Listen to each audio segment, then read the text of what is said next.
আমি খাবার নিয়ে গবেষণা করি, খাবার আবিষ্কার করি। আমার 8 জন স্টাফ দিয়ে শুরু, 500 স্টাফ।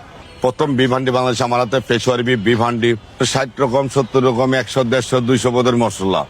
সেই জন্য আমি পেশোয়ারি বিফ আবিষ্কার করলাম, একদম মশলা ছাড়া।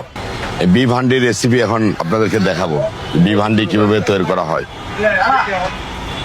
প্রথমে দিলাম রসুন,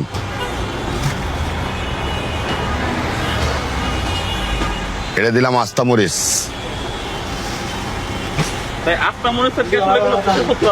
অবশ্যই আছে। এটা হলো গুঁড়া মরিচ, এটা হলো লবণ,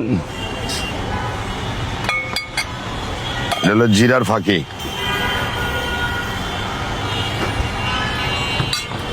এটা হলো তেজপাতা, এটা হলো এই যে বিফ হান্ডির যে মশলাটা, সেই মশলাটা 22 রকমের মশলা। জি, এটা কি ভাই আপনাদের সিক্রেট? এটা সিক্রেট। এই লাস তেল দাও।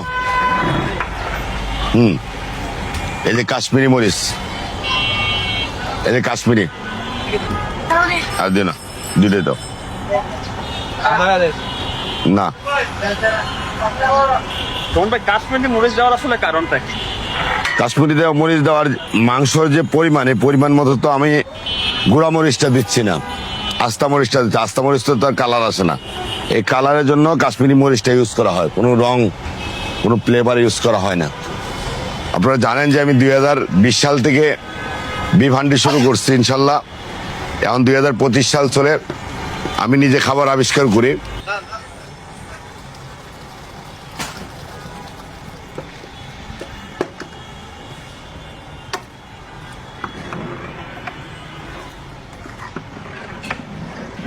আমি 2 কেজি থেকে রান্না শুরু করছিলাম, এখন আলহামদুলিল্লাহ আমার 5টা ব্রাঞ্চ। এটা আল্লাহর একটা নিয়ামত, আমি কোনো নকল করি না। এই যে মাংসর কোয়ালিটিটা দেখেন, এই মাংসর কোয়ালিটিটা দেখেন, কি কোয়ালিটি মাংস। এই যে 3 পিস মাংস, আপনি 3 পিস, 1 পিস হাড় সহ মাংস, 1 পিস সলিড মাংস, এই 3 পিস মাংস হলো আপনার 260 টাকা। পিছন থেকে রান্না করে, গরুর মাংস রান্না করে পাতিলে বিক্রি করে। আপনার নামে একজন এমপির নাম হইলে তো আপনি এমপি হইলেন না। আপনার নাম যদি একজন এমপির নাম হয় তাহলে তো আপনি একজন এমপি হইলেন না। আপনি মাঠে কাজে কর্মে আপনি এমপি হইতে হবে।